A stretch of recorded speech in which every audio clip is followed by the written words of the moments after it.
ৰিয়ান পৰাগে ভাৰতীয় দলত স্থান লাভ কৰিছে আৰু এই কথা বিচিচিআইৰ তৰফৰ পৰা এই মুহূৰ্তত আনুষ্ঠানিকভাৱে ঘোষণা কৰা হৈছে।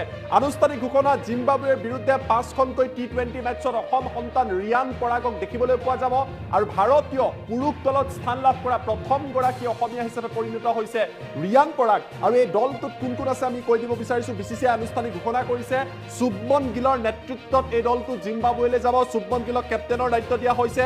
যশস্বী জয়সৱাল, ঋতুৰাজ গায়কোৱাড়, অভিষেক শৰ্মা, ৰিংকু সিং, সঞ্জু চেমছন, ধ্ৰুৱ জুৰেল, নীতিশ ৰেড্ডী, ৰিয়ান পৰাগ, ৱাশ্বিংটন সুন্দৰ, ৰবি বিষ্ণাই, আৱেজ খান, খলিল আহমেদ, মুকেশ কুমাৰ আৰু তুষাৰ দেশপাণ্ডে জিম্বাবুৱেৰ বিৰুদ্ধে হ'বলগীয়া যি টি20 আছে 5খনকৈ টি20 যি শৃংখলা আছে তাত ৰিয়ান পৰাগে স্থান লাভ কৰিবলৈ সক্ষম হৈছে। আমি জনাই আছো এটা ভাল খবৰ, ৰিয়ান পৰাগে ভাৰতীয় দলত স্থান লাভ কৰিছে আৰু এই কথা বিচিচিআইৰ তৰফৰ পৰা এই মুহূৰ্তত আনুষ্ঠানিকভাৱে ঘোষণা কৰা হৈছে।